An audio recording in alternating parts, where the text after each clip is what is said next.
ती आहे म्हणून, आणि याचं नाव सुद्धा आपण ठेवलेलं आहे ती आहे म्हणून. कारण पुरुषांनी किंवा स्त्रीनं सुद्धा म्हणलं पाहिजे, कारण स्त्रीच्या पण आयुष्यात कुणीतरी एक स्त्री असतेच की जिच्यामुळे आपलं आयुष्य बदललेलं असतं.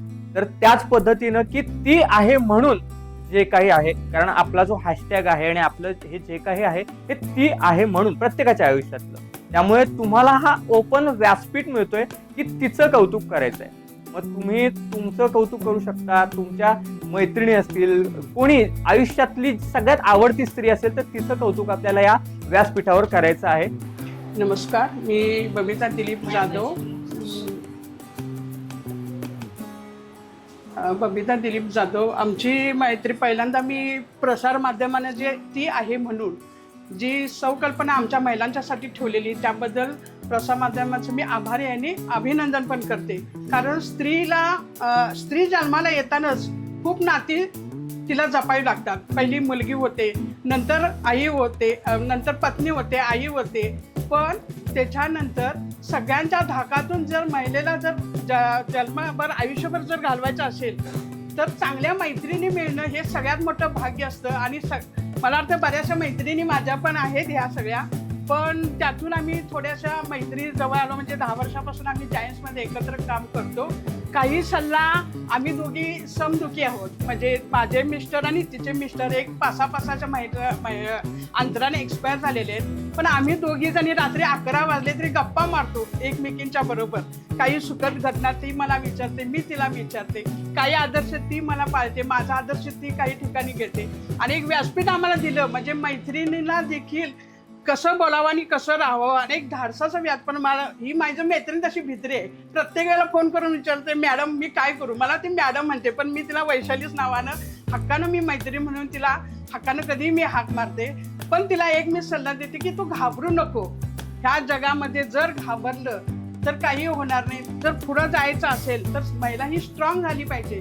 आज तिची मुलं दोन्ही, आज मुलगी तिची एक गोव्याला आहे, एक मुंबईला आहे आणि मुलगा बेंगलोरला आहे. पण आम्ही कोणतीही घटना जर उद्या कुठं जायचं असेल तर आम्ही दोघे आदल्या दिवशी ठरवत असतो. मला वाटतं शितोळे मॅडमचा फोन आल्याबरोबर मी तिला फोन केला की असं असं आज जायचं आहे आणि तू पहिली तयार हो. नाही मला भीती वाटते, मी कॅमेरासमोर कधी आलेली नाही. पण नाही म्हटलं, शितोळे मॅडम आहे, मी आहे, तर तू घाबरायचं नाही.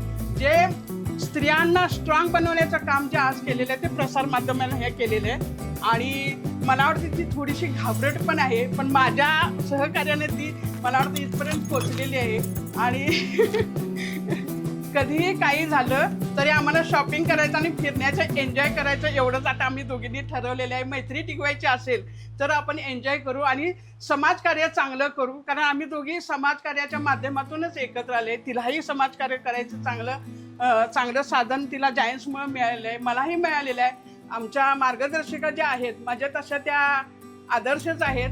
म्हटलं तर गुरु म्हणा, म्हटलं तर मैत्रीण म्हणा, म्हटले तर सखी म्हणा.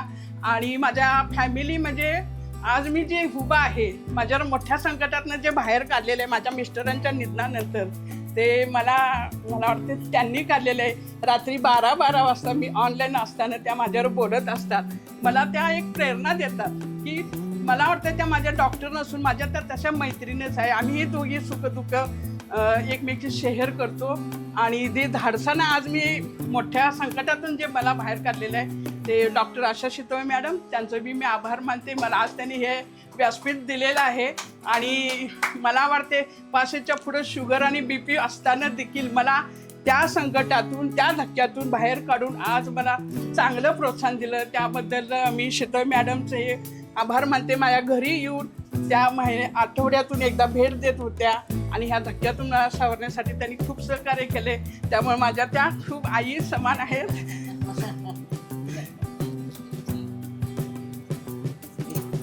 नमस्कार, मी वैशाली कांबळे. बबिता मॅडमची ओळख मला जायन्स ग्रुपमधून झालेली.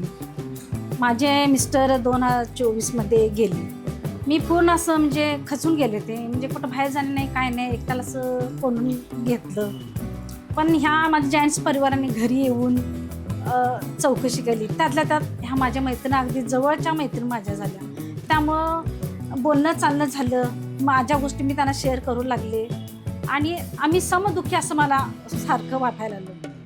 माझी मुलं वगैरे आहेत, चांगल्या नोकऱ्या आहेत, पण ज्याच्या त्या संसारामध्ये आहेत. पण ते एकटेपणाचा जो माझा भास होत होता ह्या माझ्या मैत्रिणींना भरून काढला त्यावेळेचा. त्यामुळं ते कुठलीही गोष्ट काय असेल तर रात्री 10 वाजता जर फोन केला तर मॅडम मला सल्ला देतात. तसं शीतळ मॅडमच्या या गाण्याच्या स्वरूपाने मी त्यांच्या अगदी जवळीक आले आणि त्यांचं ते धाडस आणि त्यांचं ते कार्यक्रम मला खरोखरच माझं मन भरून आलं. दांडेले सहलीमध्ये ते 2 दिवस मॅडम आमचे कसे गेले मला तेच कळाले नाही. मग तुम्हाला मी धन्यवाद मानते. आणि मॅडमची गोष्ट सांगायची म्हणजे बबिता मॅडमची, त्या फार धाडशी आहेत. त्यांची ती प्रत्येक वेळची सोशल वर्कचं ती चळवळ, ते वेळेचं बंधन, ही गोष्ट करायलाच पाहिजे. वैशाली ही गोष्ट करायलाच पाहिजे आणि केलीच पाहिजे असा त्यांचा आग्रह असतो. त्यामुळे धडाडींची ती वृत्ती माझ्या मनात किंवा माझ्या शरीरामध्ये आली आणि त्यांच्या त्या जोडीने मी काम करू शकले. एवढंच या ठिकाणी मला सांगायचं आहे. अशीच मैत्री राहू दे. मॅडमचं मी धन्यवाद मानते, शीतल मॅडमचं. आणि एक गाणं त्यांच्यासाठी, ए दोस्ती हम नहीं तोड़ेंगे दम मगर तेरा साथ ना छोड़ेंगे, ए दोस्ती हम नहीं तोड़ेंगे.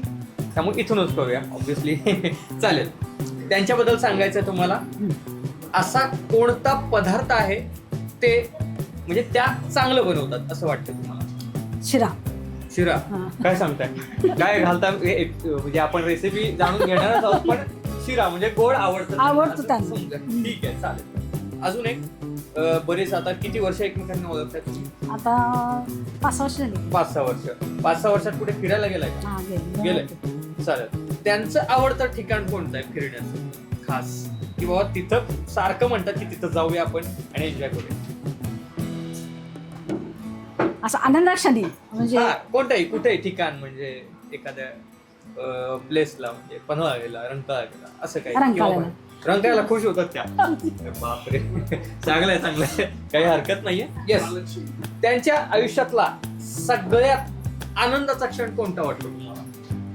त्यांचं कुटुंब एकत्र, मुलगा, सून, मुलगी, नातवंड, तेव्हा ते खास आनंदी असतात. बरोबर आहे. आणि मैत्रिणी. हा, ते महत्वाचं आहे. अजून अशी कोणती सवय आहे त्यांची जी चांगली पण आहे आणि वाईट पण आहे? दोन्ही सवयी सांगायच्या, बिनधास्त मैत्रीमध्ये बोलू शकतो. त्या इमोशनल फार लगेच होतात इमोशनल कुठल्या गोष्टी, आणि धडाडी उरते ते करायचंच. अच्छा, म्हणजे इमोशनल होतं ते थोडंसं कमी स्वभाव बदलला पाहिजे. आणि धडाडे खूप धडाडे अर्थात. आणि शेवटला तुम्हाला त्यांना सल्ला द्यायचा आहे खास या प्लॅटफॉर्मवर. त्यांचं कौतुक तर तुम्ही केलेलंच आहे, पण एक असा सल्ला द्यायचा आहे की असं असं केलं तर छान वाटेल, काय सांगता? ते भावनिक जर जास्त राहिल्या तर तो भाग त्यांनी सोडून दिला पाहिजे आणि मैत्रीण आनंदात राहिली पाहिजे. आणि नक्कीच आनंदी आहेत, तुमच्या सोबत आहेत. त्यामुळे आपण जरा त्यांना पण विचारूया तुमच्याविषयी काय काय माहिती आहे. ठीक आहे, आता तुमची वारी, आपण सुरुवात करूया. चालेल, बिंदास बोलायचं आहे. थोडस पुढे यायचं. चल, आता तुम्ही 5-6 वर्ष एकमेकींना ओळखताय, तर त्यांचा आवडता चित्रपट कोणता आहे, पिक्चर कोणता आहे? त्यांनी सांगितलंय का कधी तुम्हाला हा पिक्चर आवडतो? गाण्याची आवड आहे. गाण्याचे आवडतं गाणं सांगा त्यांचं, की ते गाणं ऐकलं की त्या खुश होतात. जुनी गाणी फार आवडतात, पण असं नाही की त्या सिंगरच असल्यामुळे सगळंच आवडतं. सगळंच आवडतं, पण तरी जुन्यातलं असं काही खास? मी त्यांना विचारणारच आहे, पण तरी काय कल्पना. ठीक आहे, काही हरकत नाही. भरपूर गाण्यांचा साठा आहे, त्यामुळे कदाचित होऊ शकतं असं. चालेल. त्यांचा आवडता गोड पदार्थ कोणता आहे? पुरणपोळी. पुरणपोळी. खरंच पुरणपोळी आवडते तुम्हाला? अरे वा, चांगला. करायला पण खायला पण. करायला पण खायला, हे महत्वाचं आहे सगळ्यात. करणं पण आलं पाहिजे, वेळ भरपूर जातो पुरणपोळीला, त्यामुळे करायची पण आवड पाहिजे. मग करायची आवड आहे त्यांना.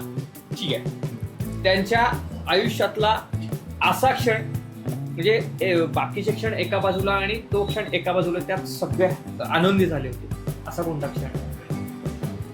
मुलींच्या बरोबर, फॅमिली बरोबर खूप रमतात त्या, आणि नातवंडांनी कायम जेव्हा भेटतील तेव्हा तो आनंदाचा क्षण. सारखं व्हिडिओ हे चालू असतात त्यांचे. होय, चांगली गोष्ट आहे. येस. आणि त्यांची एक चांगली बाजू आणि एक वाईट असं म्हणता येणार नाही, पण एक बाजू त्यांनी थोडीशी बदलली पाहिजे असं वाटतं. पहिल्यांदा चांगली सांगू. चांगली बाजू म्हणजे सांगितलेलं ऐकतात, ते प्रयत्न करतात. अच्छा, हा म्हणजे तुम्ही सांगितलं हा, नाही. मी ठीक सांगितल्यानंतर. आहे. आणि दुसरी गोष्ट म्हणजे समोरचा कोण काय म्हणतोय तिकडे जास्त लक्ष द्यायचं नाही. ती अशी बोलली, ती तशी बोलली, आपण करत राहायचं. अच्छा, ही फळाची अपेक्षा धरायची नाही. अच्छा अच्छा, चांगली गोष्ट आहे. हम्म. आणि एक फक्त त्यांना सल्ला द्यायचा आहे आता. एक असा सल्ला जीवनात त्यांनी तो वापरला पाहिजे तर चांगलं होईल असं वाटतंय तुम्हाला, एक मैत्रीण म्हणून.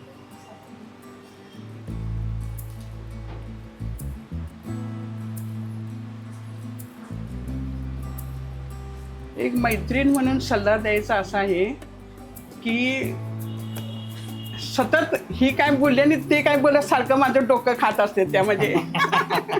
मॅडम काय करायचं, तर मी काय म्हणते 4 समर्थक असणार, 4 विरोधक असणार. हे जर धरून चाललं तर आपण यशस्वी कुठेही. घरातही आपल्या काही 4 समर्थक असतात, काही विरोधक असतात. आपल्याच घरचं उदाहरण घ्यायचं आणि बाहेरच्या जीवनाशी लढा द्यायचा आणि डोक्याने सगळं काढून टाकायचं. कोण काय आपल्याला काय करायचं टार्गेट ते फक्त साध्य करायचं. परफेक्ट. आणि दोघींनी सल्ला दिलाय. सगळ्यात महत्वाचा प्रश्न दोघींना पण विचारतो, आता 5-6 वर्ष एकमेकींना ओळखताय, तर तुमच्यात कधी भांडणं होतात का? कधीच नाही होत. नाही. अरे वा, सगळ्यात भारी मैत्री आहे, भांडणं न होणारी. आणि नेहमीच असंच राहू दे. त्यांच्या चेहऱ्यावर आता खूप छान स्माईल आलेली आहे आणि हीच स्माईल कायम त्यांच्या चेहऱ्यावर राहू दे, हीच आमच्या प्रसार माध्यम कडून अपेक्षा आहे. आणि अजून एक क्षण तुमचा हा गोड बनवायचा आहे, त्यामुळे वारणा श्रीखंड आपली वाट बघतोय. खास वारणा श्रीखंड एकमेकांना भरवायचा आहे आणि मैत्रीचं हे प्रेम व्यक्त करायचं आहे. तुला एकमेकींना द्यायचं आहे. स्माईल द्या समोर. आणि हेच गोड क्षण तुमच्या आयुष्यात कायम राहू देत, हीच आमची सदिच्छा आहे. आणि त्यासाठी खास वारणा श्रीखंड आहे. थोडंच